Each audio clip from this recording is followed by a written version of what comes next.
My guest today is Jennifer Wadella. Jennifer, how are you today? I'm doing well. How about yourself, sir? I'm doing fantastic. It's a gloomy, overcast day here in Chicago. I can't wait to get it started.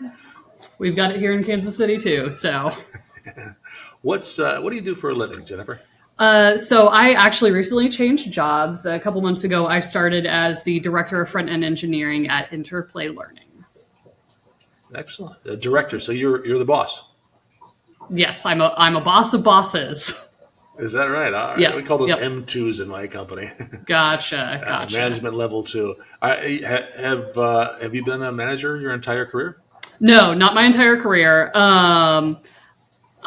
This won't surprise anybody who knows me, but I've kind of like one of those like born leader personalities. And so when I got into software engineering very early on, and kind of clocked everything, I was like, all right, I'm going to spend as long as I can writing code because I am destined for management. And I know once I go down that path, there will be the point of no return. So I put it off as long as I could, knowing what my destiny held.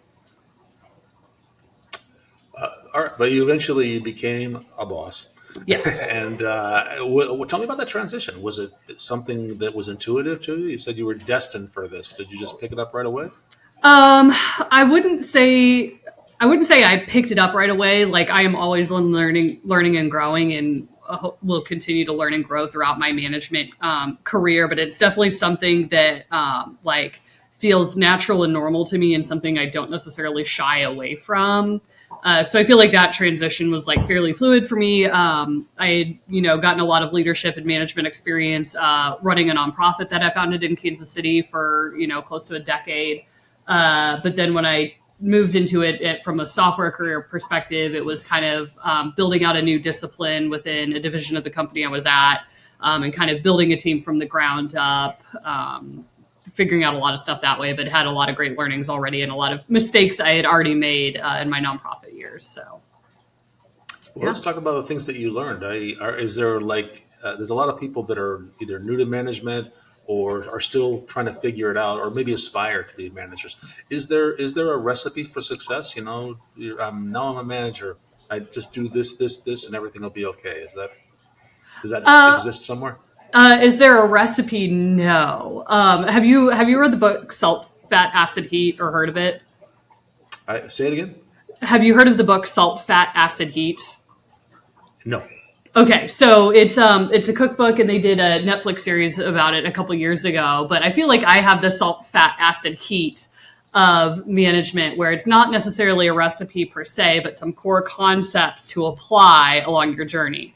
But some of these concepts I came up with, I want to say that my management career has been largely shaped by all the terrible, terrible, terrible managers I've had. I mean, I've had some truly terrible managers. And I feel like they have almost been the better teachers of the kind of manager that I want to be than the, 2 or 3 good managers I've had, because like good managers are great, right? But those bad managers leave you with such scars. That it's like, okay, if I make sure to never do what these people do, I am already going to be setting my teams up for success. And so, we should compare notes sometimes on bad managers. Oh, right. I want to say out loud, most of the managers I've had have been good, but the bad ones were so bad that those scars you talked about, that conversation, that word resonates with me. Oh yeah. I talk a lot about this to, people in leadership is like, everybody comes in with job trauma. It doesn't matter how perfect like your culture is, like people are taking that trauma with them, and it takes a while to bounce back from that. But anyway, every team is different. Every mix of personalities is different. And so you can't really go into any new team with a guide and be like, I need to do A, B, and C. So I think what is easier for people is a list of rules of like what not to do. These are things to absolutely avoid that will hold true for like any situation or any team that you walk into. And so I feel like, especially for newer managers, that can be an easier kind of framework to align to.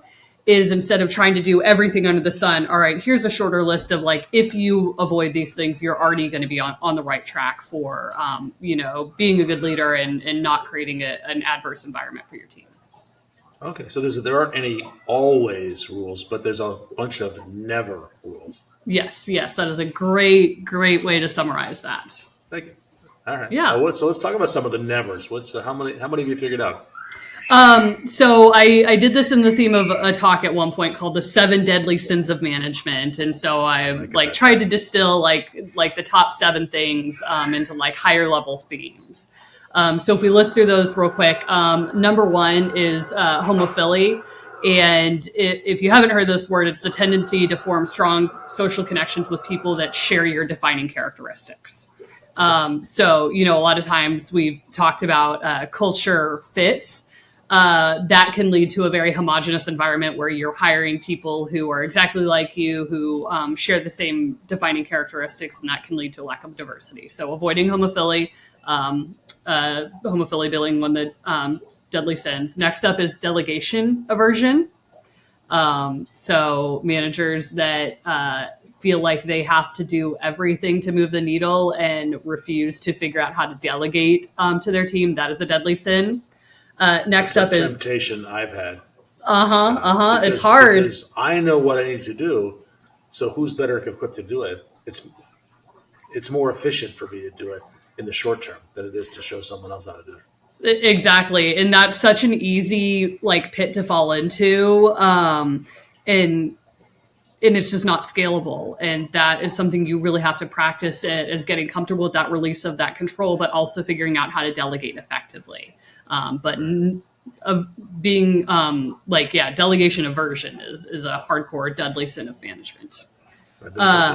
Next up is carbon copying. And this is where, before the podcast started, David and I were talking about, oh my God, I just blanked on the title because I hate this book that much. The David Ramsey book? Dave Ramsey book. I can't remember the title either, but I remember the book. I read it. It was EntreLeadership. There we go. Yeah. Okay. So EntreLeadership. Conference one time. And here's where my millennial coding is going to come out, because this book was recommended to me by a boomer, and I started reading it, and I was like, what the fuck is this? And one of the core concepts, the ego on this man, is unparalleled. But his whole theme was EntreLeadership. I'm this amazing entrepreneur. How do I create copies of myself? And the ego there is outstanding, because if your approach to management is trying to create copies of yourself versus trying to empower people to figure out their own pathways and different success points that they bring to the table, you have already failed as a leader. So if you're approaching things by trying to create carbon copies of yourself, that is a deadly sin of management, because everybody is different. Nobody is exactly like you. You're going to stifle their potential in areas that you have skill gaps in, and limit yourself severely if you're trying to tell everybody, do exactly what I do, be exactly like me. That's third deadly sin of management, according to Jennifer. Yeah, I'll throw something else over there. Is the things that make you successful as a manager or as an entrepreneur, was what Ramsey is, are not the same things that make you successful as an employee. They're different. If they were as a carbon copy of you, they would have your job. Yeah. Why would they work for you? Mm-hmm. Yeah. I'll have some book recommendations to drop at the end of this episode, but to offset that one. Yeah. Okay, so next up, deadly sin is reticence. And so this is kind of the reluctance to share information or share feedback, or, just being more inclined to be silent or uncommunicative.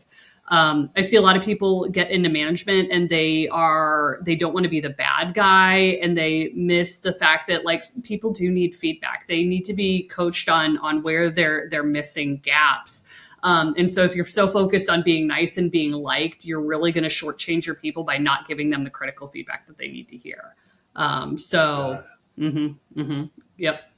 And that's a little bit similar to the next one up, which is ingratiation, which is, again, kind of acting too much, trying to gain favor or favorable acceptance, where you're spending way too much time trying to get people to like you instead of acting as a leader and acting as a manager. People need boundaries to execute within. And I feel like sometimes this feels opposite for managing highly autonomous individuals like engineers that are very, very, creative people. But those guardrails can help them execute more effectively. They have a better framework to make decisions within, weigh trade-offs and costs. And I don't know if you've ever been told to sit down and create something, and you sit there and it's like writer's block. But if you're given some sort of prompt or some sort of guardrails, I want to, David, I want you to give me a presentation, but I want you to give me a presentation that's themed for Halloween. All of a sudden, those little bit of guardrails can give you more of that creative energy with that framework to work within. And so that all, I think, plays into ingratiation is stop focusing on getting everybody to like you, and instead focus on what you need to do to help people be successful. Even if that means sometimes you have to do things that feel unlikable to yourself. Yeah. I'm reminded of the book, Radical Candor. I'm not sure if that's on your list, but a big lesson in that, is to don't be afraid to give critical feedback and have hard conversations. All right. So deadly sin number 6 is self-absorption. And I feel like this one is the sneakiest sometimes and the hardest for managers to figure out. So when I talk about self-absorption, I mean being preoccupied with your own emotions, interests, and situations. I see managers get really, really frustrated and echo something along the lines of, well, why won't people just do this thing? And they just don't realize what different situations they're in between that IC doing the work and them. So as a manager, you have all this information putting in, from your leadership team, what's happening across the board. You just have if you're trying to do a puzzle, you've got the picture of what the puzzle is supposed to look like, versus sometimes your ICs only have this pile of pieces and they don't know what that big picture looks like. And that can be really frustrating because you're I see the big picture. Why can't my IC just execute against that? Not realizing that IC doesn't have the big picture. And so at a management level, you can get really preoccupied with the things you care about and your interests and your situations. And it blinds you to the reality of your ICs or the perception that they're dealing with or living within. And so I feel like it leads to a lot of frustration, and then that tends to come out at team members a lot. So, yeah. Makes sense. Yeah. There's a 7th one. Yes, the 7th one. And the 7th one is pride.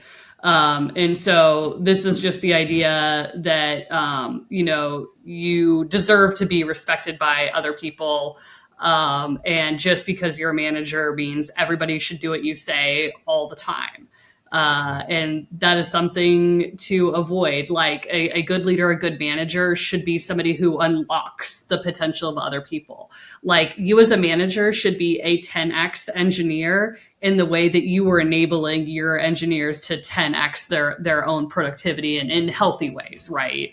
In ways that they would not be able to accomplish on their own, not working more than 40 hours a week or whatever that bullshit 669 or 99, whatever that new rule floating around on LinkedIn for unhinged work-life balance. Have you not seen about this? People working 9 a.m., 9 to p.m., 6 days a week is the new trend coming out of Silicon Valley. That's actually the old me. That's the me I'm getting away from. Oh, God. 10 years ago, that was totally me. And I'm much better at, my friend Robert calls it the life-work balance. He puts the word life first because that's smart. That. It's smart. I'm so much better at that now. I didn't know it's a new thing. They stole it from me. I was a workaholic in my youth. That does not surprise me at all. Yep. Yeah. That's awesome. So 7 things to avoid. So here's the issue I have with this is that, yes, avoiding those things are great. Everything I agree with in there, but there are an infinite number of ways to avoid them. And many of them are wrong. So you can avoid all these things and still do everything wrong. But how do you respond to that? I guess what would you consider something avoiding one of these being wrong? Or are you talking about going the complete opposite direction? Yeah, go for it. Well, let me think. So I had a manager one time, probably the worst manager I had at Microsoft. And he thought he talked about radical candor as his Bible. He patterned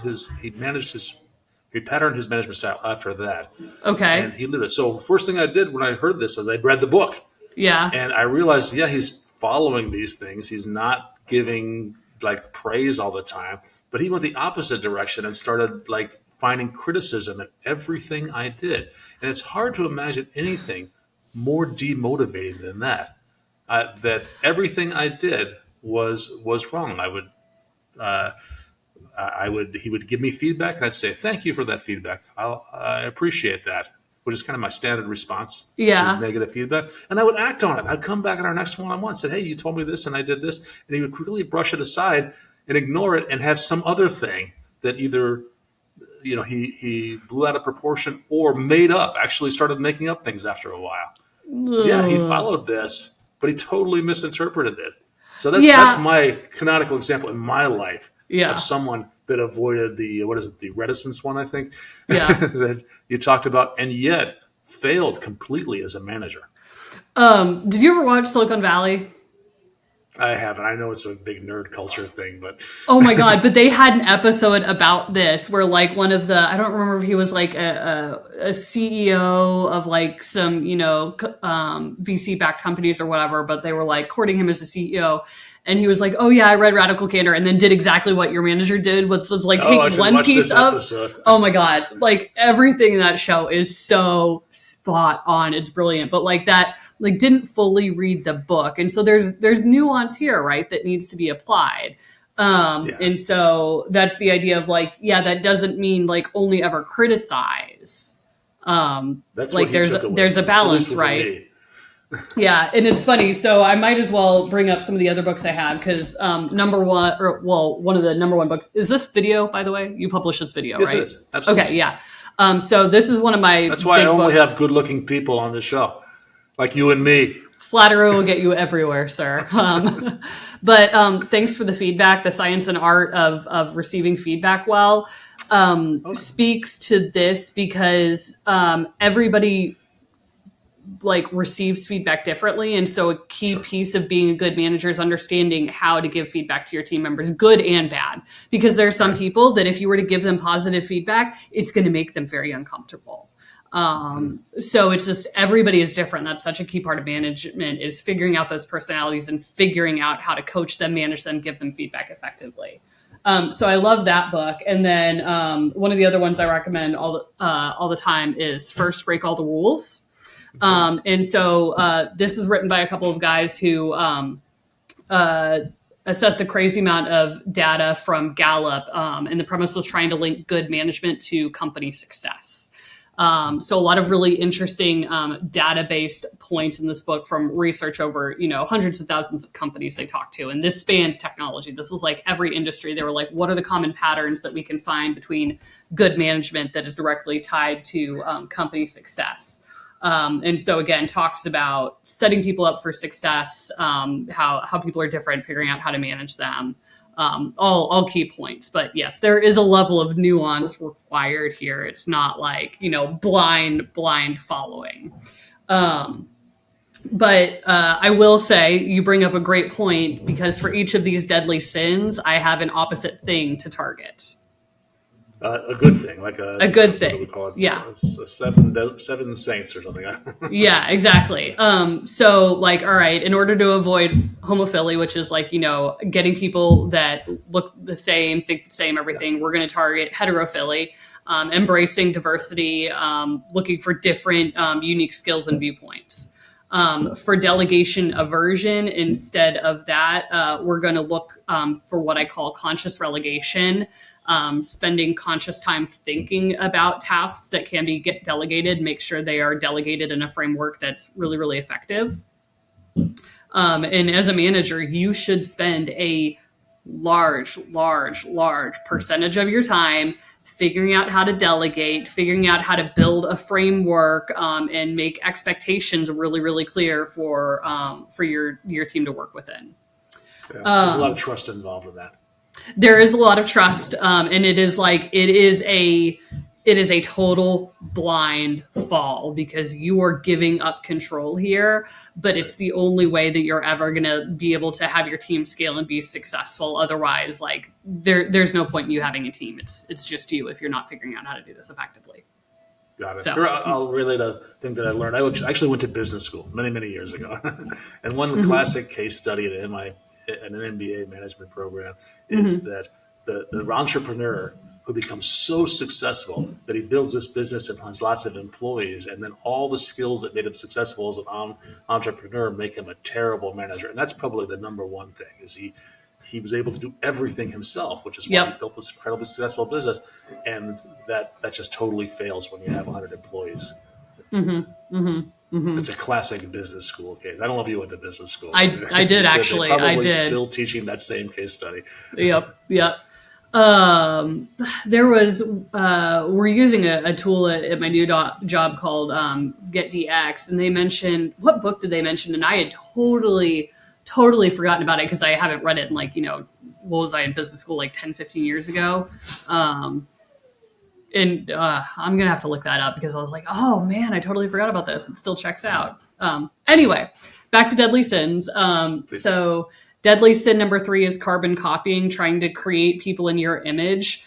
So what we want to aim for instead of that is custom coaching, understanding that everybody is different and we want to coach them to capitalize on their own strengths and minimize their weaknesses and figure out how to treat individuals that way by coaching them on what they bring to the table versus trying to make them in images of yourself.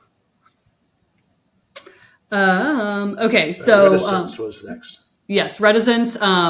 Instead, we want to practice being forthcoming, bringing information to the front, being conscious about that information, not sitting on information. Honestly, the quicker you can give feedback to somebody, like the better it's going to be, especially if it's negative feedback. Like, I harp on this a lot, and this is a common theme in like some of the books like Radical Candor, but feedback should never come up at like a mid-year or year-end eval. Feedback should be given immediately as things occur so people have it fresh in memory and can know how to coach effectively, and should be based on actions and not attributes. So it's like, hey, you did X, it led to this, negative Y outcome. Like, let's talk about how to do that differently in the future, or what you would need to be successful doing that differently in the future, instead of, hey, you were an asshole. Right. Yep. Being an asshole is bad, but yes. But let's be specific. What can I correct about that?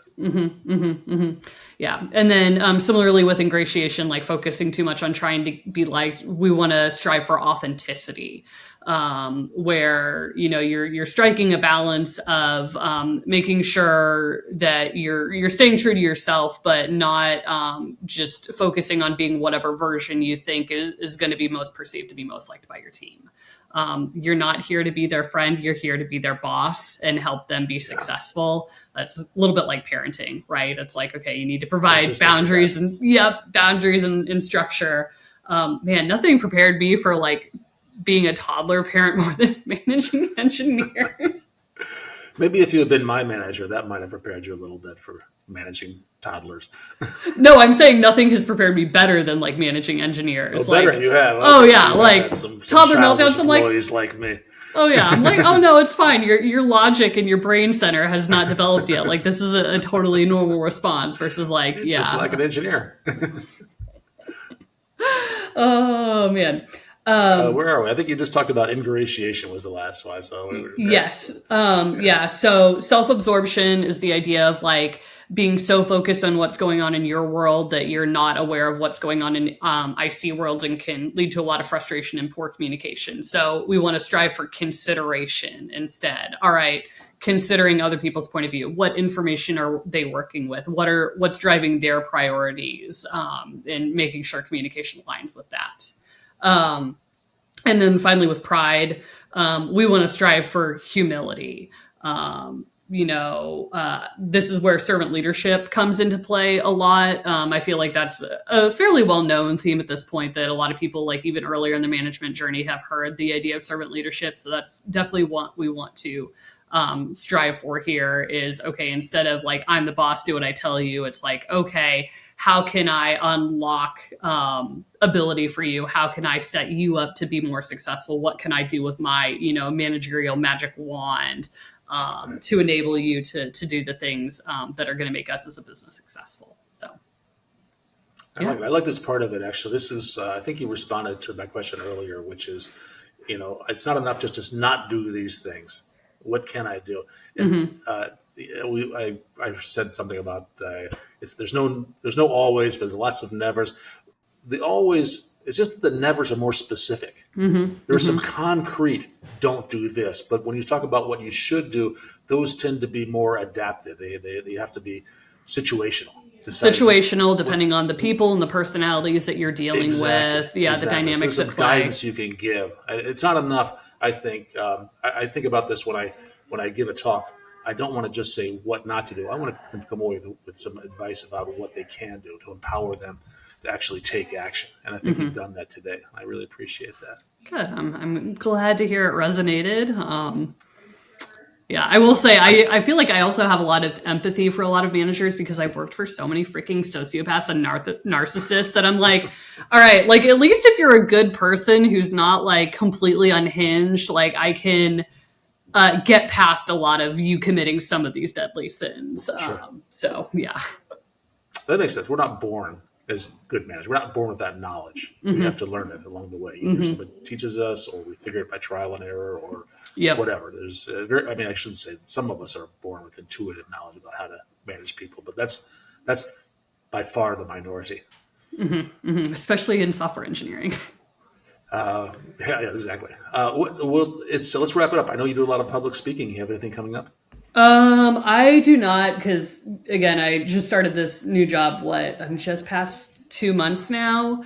So it's kind of like, all right, gotta get in here, kind of like get things figured out, build rapport with my current team. But I'm getting the itch again because I do love creating content that helps people. So I'm hoping to like kind of maybe ease back onto the circuit in 2026 would be ideal. Awesome. Yeah. I look forward to seeing you out on the road somewhere. Thank you so much for your time, Jennifer. This was educational. All right. Thanks, David.